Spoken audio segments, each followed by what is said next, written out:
Sim. Há inferno. Sim. Há diabo. Sim. Há karma. Por Samael Aun Weor. Capítulo 14. O movimento contínuo. Estimados ouvintes, distintos cavalheiros, honoráveis senhoras, hoje vamos conversar um pouco sobre o movimento contínuo. De vez em quando, os velhacos do intelecto se preocupam com o movimento contínuo. É claro que nessas horas a opinião pública se agita intensamente. Sempre houve alguém tratando de inventar um mecanismo que funcionasse perpetuamente. Porém, isto não é possível devido ao inevitável desgaste dos materiais. É claro que se as peças de uma máquina qualquer se desgastam, o movimento contínuo desaparece. Algumas pessoas, tratando de descobrir a lei do movimento contínuo, foram parar no manicômio. Não podemos mais que rir ao contemplar tantos artefatos que não deram resultado algum. Que mecanismos engenhosos não inventaram os velhacos do intelecto? Mesmo assim, o problema continua sem solução. Nós, francamente, já descobrimos a lei do movimento contínuo no maravilhoso cilindro do arcanjo Hariton. Disse que sua parte principal é feita de âmbar e eixos de platina. Os painéis interiores das paredes são feitos de antracito, cobre, marfim e de uma espécie de cimento muito forte, à prova de frio, calor e água, inclusive das radiações das concentrações cósmicas. Para o nosso modo de ver e de entender as coisas, é óbvio que tanto as alavancas exteriores como as rodas dentadas devem ser renovadas de tempos em tempos, pois ainda que sejam feitas de metal bem mais forte, seu uso prolongado as desgasta. Estamos falando obviamente da roda do Sansara, a qual gira eternamente. Todos nós, sem exceção alguma, giramos muitas vezes nessa grande roda.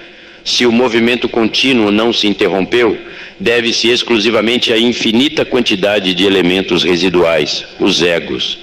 Pensemos por um momento no eixo desta grande roda, esse que é dito ser de platina. Também poderia ser dito de forma enfática que é de prata. Todo mundo sabe que a prata e a platina são materiais de tipo completamente lunar. Claro está que o eixo da roda fatal não poderia ser feito de outro material. Quanto ao âmbar, também é evidente que este último se encontra diluído em toda a criação. Não devemos esquecer que esta substância unifica completamente as três forças universais. Resulta extraordinário que as três forças primárias da criação, apesar de cada uma trabalhar independentemente e por sua conta, mantêm-se unificadas graças a essa magnífica substância denominada âmbar. Cada um de nós não somente passou pelo moinho muitas vezes, mas também pelos dentes das suas engrenagens. Com isso, quero enfatizar o fato de que giramos incessantemente ao longo de sucessivas eternidades na roda do arcanjo Hariton, ou seja, na extraordinária roda do Sansara. O material residual são os egos, que ao descer pela esquerda da trágica roda, desintegram-se no Averno. Pela direita sobe o evolutivo Anubis, pela esquerda desce o involutivo Tifão. Temos repetido exaustivamente em todas estas conferências que em cada ciclo são creditadas 108 existências. É claro que, findas as sucessivas vidas de cada ciclo, se não conquistarmos a autorrealização íntima do ser, giraremos com a roda do arcanjo Hariton, descendo para o interior do reino mineral submerso. Com isto queremos falar bem claro e dizer: evoluímos apenas até certo ponto perfeitamente definido pela natureza. Depois, involuímos. Evoluindo, subimos pelo lado direito da roda. Involuindo, descemos pelo seu lado esquerdo. O ascenso evolutivo começa exatamente no reino mineral. Qualquer investigador esotérico de consciência desperta pode verificar a crua realidade das criaturas evolutivas no reino mineral superior. Muitas vezes, movendo-me fora do corpo físico com o Eidolon, abri determinadas brechas ou fragmentos de pedra para estudar essas múltiplas criaturas que habitam nesse reino mineral superior. posso dizer aos senhores, sem temor de exagerar, que tais criaturas inocentes estão além do bem e do mal. Em certa ocasião, quando abri um fragmento de rocha, pude ver muitas damas e cavalheiros elegantemente vestidos, mas não mediam mais que 5 a 10 centímetros de estatura. Não há dúvida que esses pequenos elementais minerais gostam de se disfarçar com nossas vestimentas humanoides.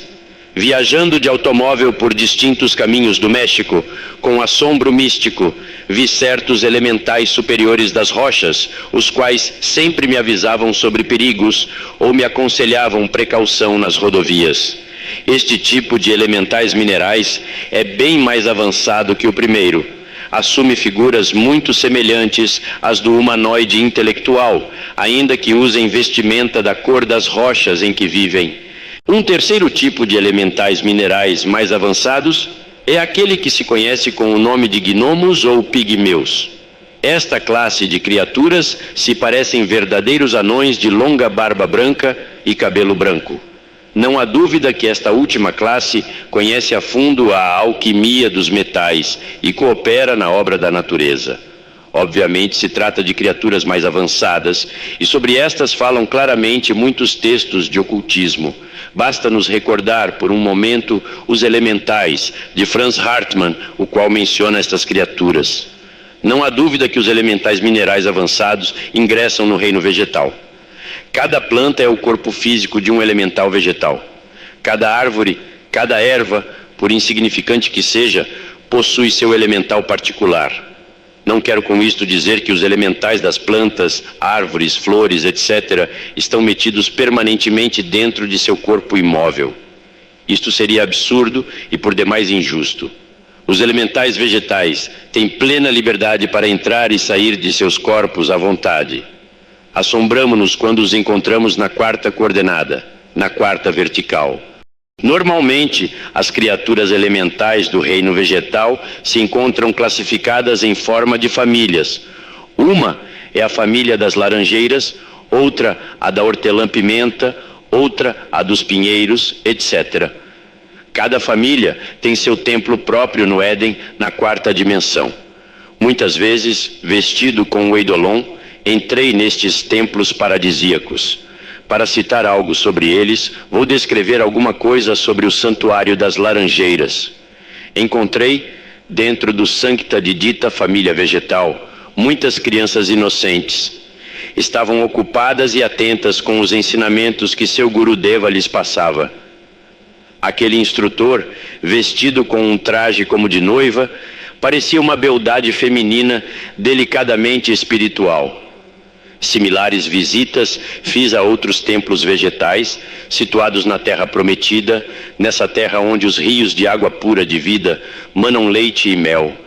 Os elementais avançados do reino vegetal, mais tarde, ingressam nos diversos departamentos do reino animal.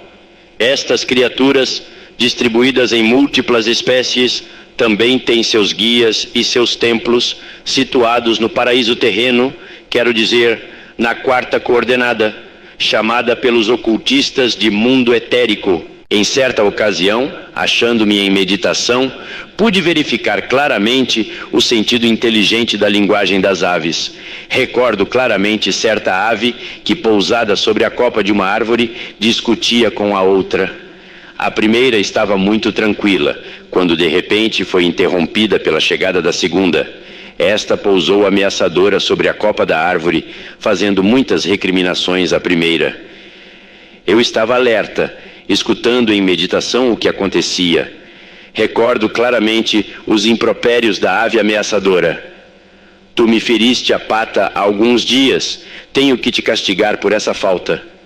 A criatura ameaçada se desculpava dizendo, eu não tenho culpa do acontecido, deixa-me em paz. Infelizmente, a ave agressora não queria entender as razões da outra. Picando com força a sua vítima, recordava-lhe incessantemente sua pata ferida. Em outra ocasião, encontrando-me também em profunda meditação, pude escutar o latido de 2 cães da vizinhança. O primeiro contava ao segundo tudo o que acontecia em sua casa. Dizia, meu amo me trata muito mal. Aqui nesta casa me batem constantemente com paus e açoites, e a alimentação é péssima. Todos me insultam e levo uma vida muito triste. O segundo contestava com seus ladridos, dizendo: estou bem melhor, dão-me boa alimentação e me tratam muito bem. As pessoas que iam e vinham pela rua escutavam apenas o ladrido dos dois cães. Não entendiam a linguagem dos animais. Entretanto, para mim, esse idioma sempre foi bem claro. Em certa ocasião, um cão vizinho me advertiu que me aguardaria um grande fracasso se realizasse certa viagem para o norte do México. O aludido animal gritava: um fracasso, um fracasso, um fracasso. Não fiz caso do alerta. Então, por aqueles dias, ao chegar a certo povoado muito próximo do deserto de Sonora, disse ao condutor do veículo em que viajávamos que era hora de achar um hotel, porque de forma alguma queria continuar a viagem naquela noite. Entretanto, aquele bom senhor de consciência adormecida não quis me obedecer. Então o adverti da seguinte forma: o senhor será responsável pelo que vai acontecer. Advertido está. Ouça bem, advertido está. Horas mais tarde, o carro tombava no deserto. Houve feridos, mas não mortos. Então recordei àquele cavalheiro o erro que havia cometido ao não me obedecer. Não há dúvida que aquele homem reconheceu seu delito e pediu perdão. Mas já era tarde. O fato havia ocorrido. Infelizmente, assim são as pessoas de consciência adormecida. Assim andam pelo mundo do nascimento à morte. Poderá parecer aos senhores um pouco estranho tudo isso que estou dizendo. De modo algum as pessoas notam alguma diferença ao ouvirem o canto de uma ave. Nunca entenderão a sua linguagem, muito menos a de um cão. Os senhores somente escutam sons da natureza, ladridos, silvos, cantos, etc. Nada mais. A mesma coisa pode acontecer a essas criaturas animais. Quando eles escutam a linguagem humana, só percebem subidas e descidas de voz, sons mais ou menos agudos, mais ou menos graves, chiados, rugidos, relinchos, roncos, bufares e crocitares. Entretanto, nós nos entendemos, temos nossos idiomas, etc. As criaturas elementais mais avançadas ingressam no reino dos humanoides intelectuais. Não há dúvida que estes bípedes tricerebrados ou tricentrados são muito mais perigosos. A cada um dos que ingressam no reino dos homúnculos racionais, sempre são atribuídas 108 existências, como temos dito exaustivamente. Mas aquele que fracassa, aquele que não conquista a autorrealização íntima dentro do ciclo de existências que lhe foi assinalado, deixa de retornar ou de reincorporar em organismos humanoides e se precipita involutivamente nas entranhas da Terra, nas infradimensões da natureza. Através de nossas investigações esotéricas, podemos comprovar com total claridade o que são os processos involutivos. É claro que nos cabe desandar o andado e baixar pelos degraus por onde havíamos subido anteriormente. Depois de recapitular no Averno as experiências passadas de humanoide, devemos repetir estados animalescos e vegetaloides antes da fossilização total e da segunda morte. Recordo um caso muito interessante. Em certa ocasião, adverti a uma dama do abismo sobre o seguinte: pelo caminho involutivo que a senhora está indo, vai ser desintegrada na nona esfera e se tornará poeira cósmica. Assim é a segunda morte. Aquela dama me respondeu: sei disso, sabemos disso tudo, mas por isso é o que queremos. O demônio que a acompanhava se enfureceu e me atacou com seus poderes psíquicos infernais, e tive que me defender com a espada flamejante. Javé fez da roda do Sansara uma mística, uma religião, e seus seguidores são fiéis a ele. Quando se conversa com Javé, pode-se verificar que este anjo caído possui uma brilhante intelectualidade, com a qual pode seduzir qualquer um totalmente. Todas as conferências de Javé são iniciadas falando contra o Cristo cósmico. Esse demônio é terrivelmente perverso e odeia mortalmente o Logos solar. Aqueles que querem se autorrealizar intimamente, com o propósito de evitar o ingresso nos mundos infernais, devem entrar na senda da revolução da consciência. Isto significa separar-se da roda do samsara e apartar-se completamente das leis da evolução e da involução. Agora fica bem claro, porque o Cristo cósmico, em sua passagem pela Terra, nos falou da porta estreita e do caminho apertado e difícil que conduz à luz. O ego não é imortal, tem um princípio e um fim. Ou o aniquilamos voluntariamente, ou a natureza se encarrega de desintegrá-lo no averno. Devemos escolher. Estamos diante do dilema filosófico do ser ou não ser.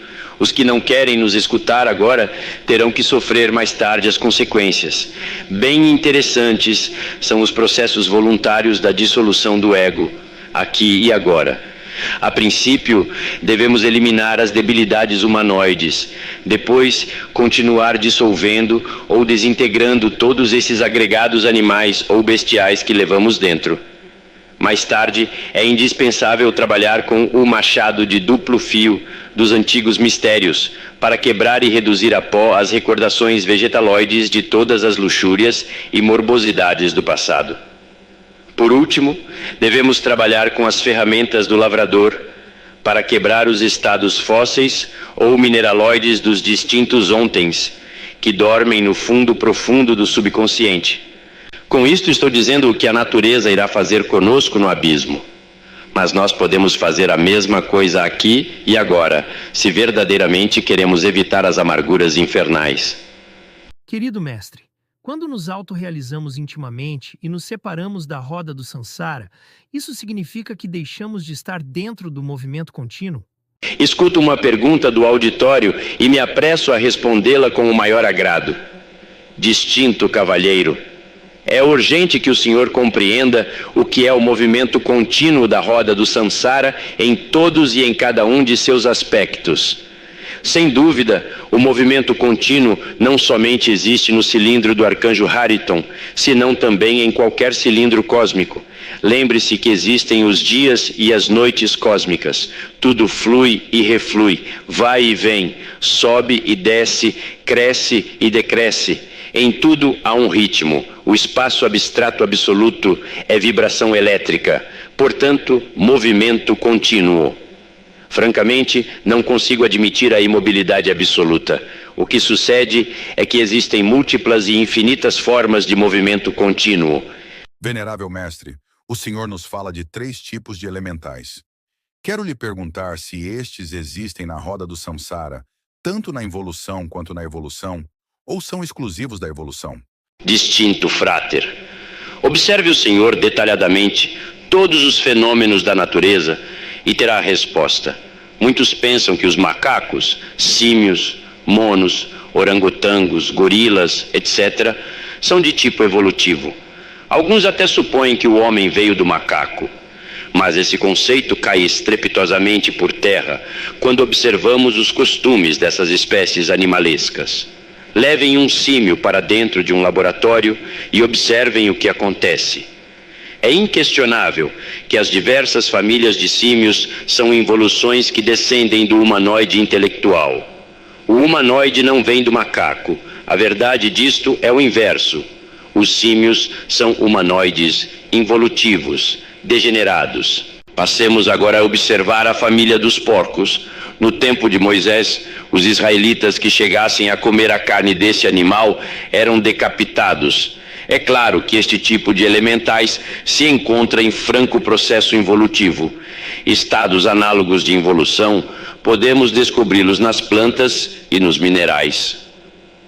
O cobre, por exemplo, no interior do organismo planetário em que vivemos, é o centro de gravidade específico de todas as forças involutivas e evolutivas. Se aplicarmos a força positiva do universo ao cobre, podemos contemplar então, com o sentido espacial, múltiplos processos evolutivos maravilhosos. Se aplicarmos a força negativa universal nesse metal, poderemos perceber, com a clarividência integral, infinitos processos involutivos, bem parecidos aos das multidões que habitam as entranhas da Terra. Se aplicarmos a força neutra ao cobre, tanto os processos evolutivos quanto os involutivos ficam em estado estático. As leis de evolução e involução constituem o eixo mecânico de toda a natureza, ou o citado eixo de prata da roda do Sansara. As leis da evolução e involução trabalham de forma coordenada e harmoniosa em todo o criado. Obviamente, os elementais dos reinos mineral, vegetal e animal evoluem e involuem em suas próprias escalas naturais. Jamais poderíamos conceber a ideia descabida de que os elementais da natureza, pelo fato de fracassarem em tal ou qual espécie viva, possam fazer girar a roda ao contrário para retornar ao abismo pela porta por onde saíram. Quero que todos vocês, cavalheiros e senhoras, compreendam que no Tártaro se entra por uma porta e se sai por outra. Isto significa, entre outras coisas, que pela direita sobe o Anubis evolutivo e pela esquerda desce perpetuamente o tifão involutivo. O chakra do Samsara jamais gira ao contrário, entendido? Venerável mestre, entre os que entendemos destas leis existe uma crença sobre certas espécies de animais. Nos agradaria uma explicação para o caso concreto dos corvos, ratos e demais espécies mais ou menos repugnantes. Com o maior prazer vou dar resposta à nova pergunta do auditório. Fora de toda dúvida, há criaturas repugnantes na natureza que mostram acentuada involução. Os antigos egípcios, por exemplo, detestavam os ratos. É óbvio que estes animais se encontram em marcado estado de involução. Bem diferente é o estado dos corvos. Estes, ainda que se alimentem da morte, pelo fato de se desenvolverem no raio de Saturno, possuem certos poderes maravilhosos que indicam evolução. Pude evidenciar o que são as faculdades do corvo. Em certa ocasião, achando-me num pequeno povoado da Venezuela, em determinada casa, onde uma pequena criança se encontrava gravemente enferma, com assombro, vi um bando de corvos que tranquilamente havia pousado sobre o teto daquela casa. Aquelas pessoas simples me esclareceram então o seguinte: este menino vai morrer. Quando perguntei o motivo de tal sentença, como resposta, me assinalaram aquelas aves negras. Então compreendi tudo. O caso não teve remédio e realmente a criança morreu. O que mais me assombrou foram as faculdades daqueles elementais. Sabiam que a criatura iria morrer. Pousados sobre o telhado daquela morada, aguardavam o momento derradeiro para o festim. Mas a cena macabra não pôde ocorrer porque a criança recebeu sepultura cristã. Não obstante, as aves chegaram e a lei se cumpriu. Muito amado mestre, pelos aspectos que o senhor nos explicou amplamente, isso significa que todas aquelas criaturas animais, como gatos, cachorros, porcos, etc., passaram alguma vez pela forma humana e se encontram a caminho da desintegração. É possível que essas mesmas criaturas se encontrem a caminho da forma humana? Distinto, irmão. Seja-me permitido lhe informar que muitos elementais da natureza passaram pelos mundos infernais. Com outras palavras, esclareço. Depois da segunda morte, cada alma se converte em elemental da natureza e inicia seus processos evolutivos, como já disse tantas vezes, desde a dura pedra, para continuar pelo vegetal e animal, até chegar ao estado de humanoide intelectual. Nesse ínterim, os elementais dos distintos reinos evoluem e involuem, mas não poderiam regressar ao Averno, posto que não possuem egos. Só podem ingressar no Averno os humanoides, porque estes têm o ego em seu interior. Com isto fica esclarecida a pergunta e dada a resposta. Mestre, que relação há entre a essência e os elementais? É bom que o honorável auditório que me escuta entenda plenamente que certamente não existe nenhuma diferença entre a essência e os elementais. É claro que a essência é o próprio elemental, e o elemental é a própria essência. Quando o ego se desintegra nos mundos infernais, convertemo-nos em elementais da natureza. Contudo, quando o ego se desintegra aqui e agora, mediante trabalhos conscientes e padecimentos voluntários, em vez de convertermos-nos em elementais, convertemo-nos em mestres. Eis aí a importante diferença. Mestre, tenho curiosidade de saber, à raiz do que nos explicou, a respeito de que os elementais estão mais além do bem e do mal, e que, portanto, são inocentes. Pode-se chegar a perder esta inocência? Distinto cavalheiro, honorável auditório que me escuta, rogo compreenderem minhas palavras. Há dois tipos de inocência, a dos vitoriosos e a dos fracassados. A alma que escapa do averno depois da segunda morte para se converter em elemental da natureza, obviamente está fracassada, ainda que tenha reconquistado sua inocência. A alma que desintegra o ego de forma voluntária e consciente, aqui e agora, reconquista sua inocência de forma vitoriosa e se converte em Buda. Há elementais que pela primeira vez entram na roda do arcanjo Hariton. Nunca antes haviam sido humanos e anelam alcançar o estado humano. Existem elementais que, antes de sê-lo, viveram como humanoides e evoluíram nos mundos infernais. Eis aí os dois extremos, os dois aspectos dos elementais. Primeiro, elementais que começam. Segundo, elementais que repetem os processos elementais. Amadíssimo mestre, queria saber, já que se apresenta a oportunidade de sua sabedoria, que o senhor nos explicasse se um elemental, quando ingressa pela primeira vez numa matriz humana, pelo fato de vir sem ego, lhe é mais fácil obter sua autorrealização? Honorável auditório que me escuta esta noite, é urgente saber que a essência, a alma vinda dos três reinos inferiores à humana matriz, não tem ainda a experiência necessária e indispensável para chegar à autorrealização íntima do ser. Normalmente, toda a essência que ingressa pela primeira vez num organismo humano cai em muitos erros. Forma ego, adquire karma e sofre o indizível. Só mais tarde essa alma pode conseguir, se assim o quiser, a autorrealização. Entretanto, repito agora o que já disse em passadas conferências. Nem todas as almas alcançam a maestria. Para que isso aconteça, faz-se indispensável certa inquietude íntima, e isto só é possível quando a mônada, ou seja, a chispa imortal do espírito, se propõe de verdade a trabalhar a sua alma humana. É claro que nem todas as mônadas, espíritos ou chispas virginais têm interesse na maestria, como dito inúmeras vezes anteriormente. Venerável mestre, em todo caso considero que, ao ir eliminando voluntariamente o ego, realmente estamos num processo de evolução, porque sempre entendemos que a evolução significa subida, pelo que sustento que não estão equivocados aqueles que afirmam existir a evolução permanente até chegar à perfeição unitotal. O senhor tem alguma objeção a este conceito? Agrada-me a pergunta que vem do auditório. Obviamente esta em si mesma tem um fundo completamente reacionário. Não obstante, apresso-me em respondê-la. Pensam acaso vocês, senhores, que o ego pode evoluir? Supõem que dissolvê-lo é evolução?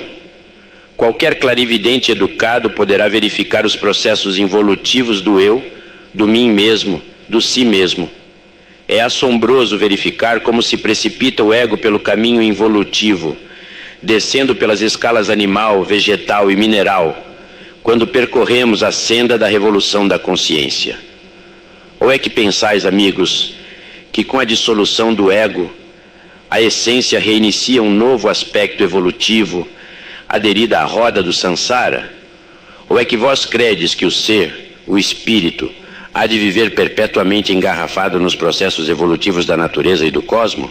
Jamais negamos as leis de evolução e involução, unicamente as esclarecemos. Os processos evolutivos e involutivos correspondem exatamente à grande roda do samsara. Tais processos não poderiam se repetir infinitamente no mundo do espírito, porque isto significaria de fato escravidão perpétua. Recordai, amigos, que Jesus, o grande Kabir, jamais quis engarrafar-se no dogma da evolução. Aquele grande hierofante só nos falou da senda da revolução da consciência, do caminho apertado, estreito e difícil que nos conduz à luz e que bem poucos são os que o acham. Quando ireis entender isto? Em que época? Quando ireis resolver entrar pela porta estreita e pelo caminho apertado?